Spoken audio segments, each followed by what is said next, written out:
So,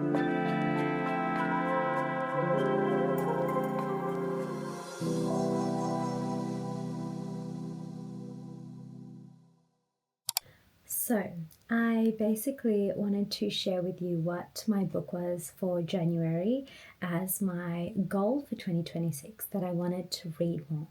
Now, since we're on this topic, I actually did want to show my vision board that I made with my best friend, which we did this at the end of December for 2026, and we've never actually made a vision board together. And I've actually never made one by myself either, but it was the first year that we did it.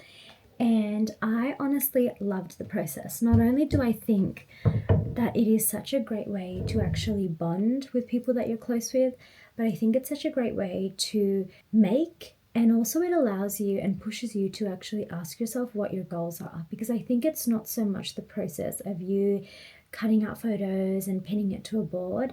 It's more so when you are actually preparing for your board, you need to make sure that the goals that you have are not only achievable, but they align with your values as well. So I think that process in itself makes it so worth it. And I do love having a visual that I can look to, and it kind of just sits in my closet and I can basically see it every day, which I love. And so that brings me to my book that I read this month, which I absolutely adored.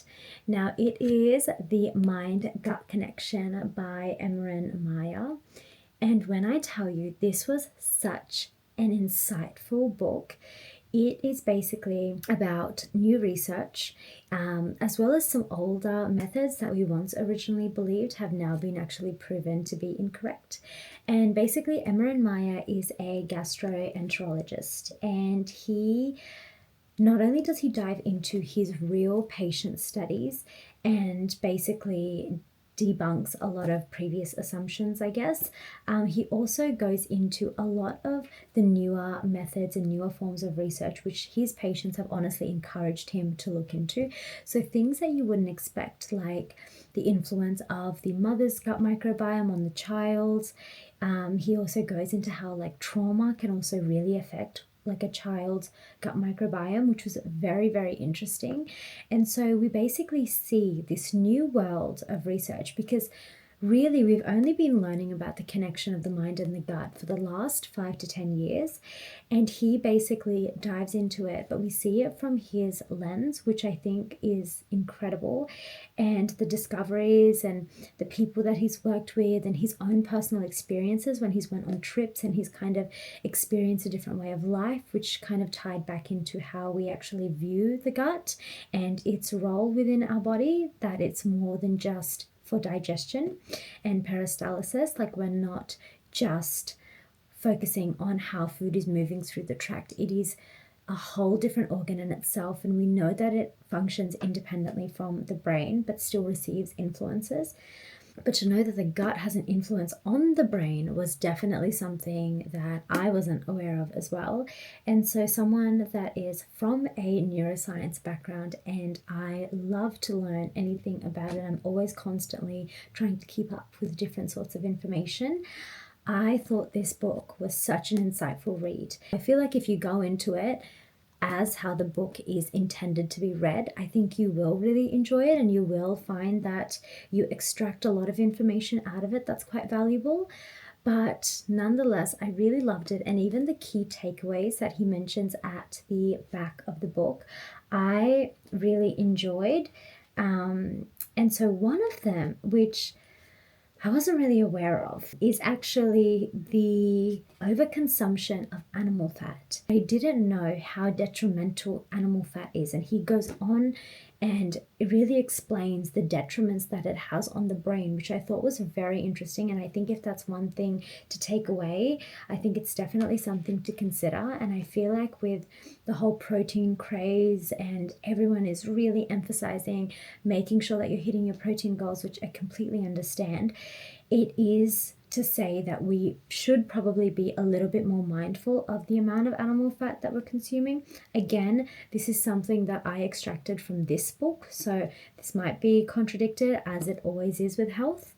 But he does go into things that are also really useful. I just think a lot of the times I found myself being so taken back by certain things in the book because it just didn't occur to me. And so I think just for that reason, it is definitely worth your time. And if this is a topic and the kind of content you like, I think this is a really good book to have in your repertoire.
So I basically did a little bit of damage in the city at Zara, but I am so excited to show you the stuff that I got because it is so cute and I'm just loving everything that Zara has at the moment.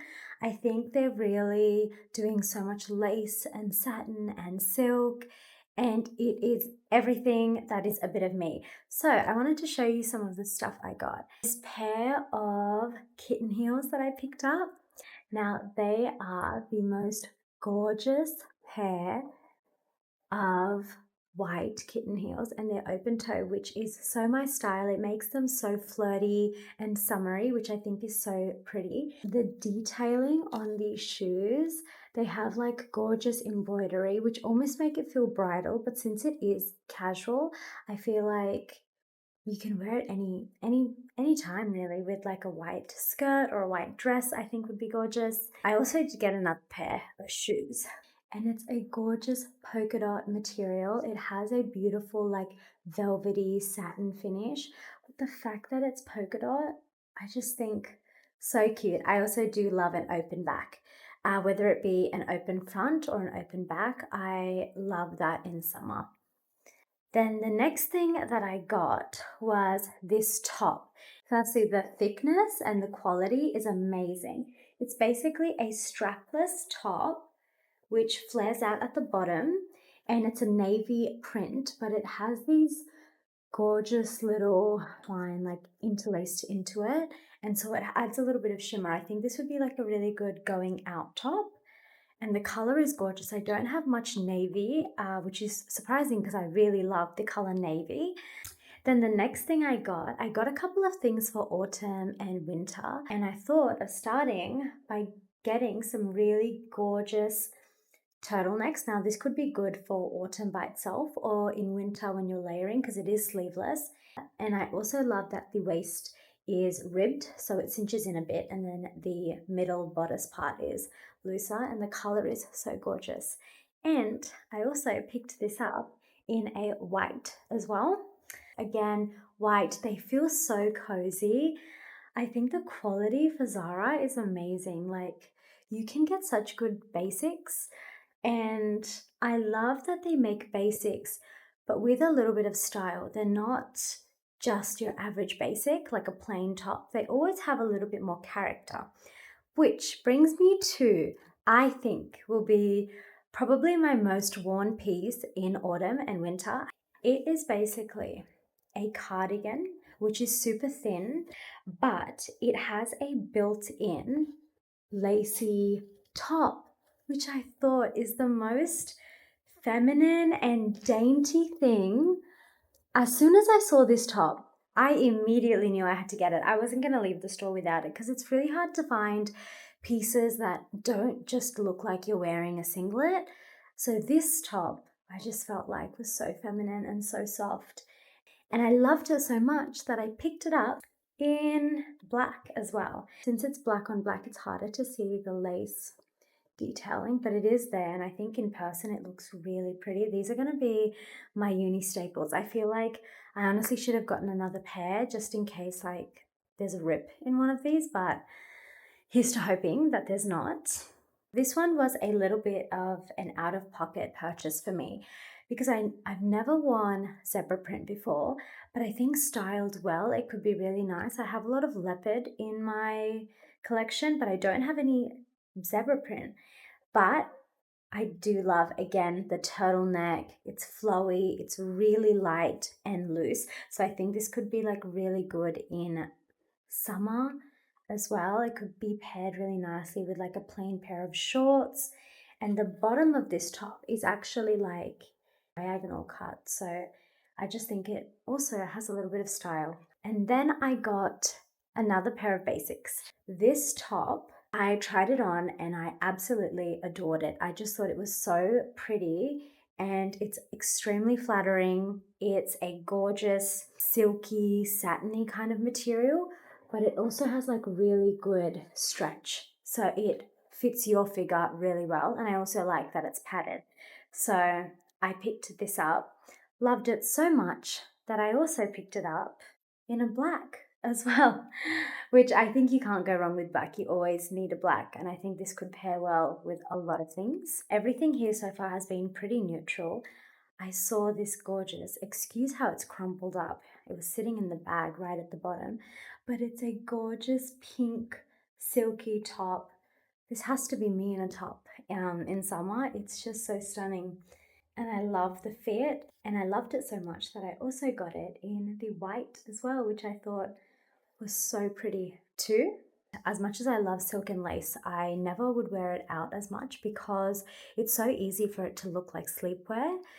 But now that everyone is really loving wearing silk and lace outside, I feel like it's now socially appropriate to do it, and I am loving it. So I picked up these gorgeous satin white shorts that have a black trim lace. Not only do they look so chic, they are so comfortable. I could wear these to bed, I could wear them out and about. They are just so comfortable. And to match it, I went with a black lace top too. Now, I have a top like this in a brown and a yellow as well. I just think you can't go wrong with this design. It will always be timeless. It will always be so feminine. So I got this to pair with it. And I also got this dress. My heart skipped a beat when I saw this dress because it's so beautiful. It is a mini black lace dress with the most gorgeous white lace trim, and you see it on the end as well. Like, it's just so pretty. I think you could easily wear this at home if you didn't want to wear it out, but I think it also looks really gorgeous if you styled it for like a night out. I think it's so pretty and again so comfortable. And the last thing I got, which was for uni, I actually have the white version of this top, so when I saw that they also had it in a brown, I got it. Again, silky lace. It looks a little bit more burgundy on camera, but it's like a true espresso brown. But what I loved about this top was that it is a more open back, which I think is also really flattering. Now I have a huge pile of clothes, which I need to now put away, which is the part I was dreading. But basically just wanted to show you the cute stuff that they had.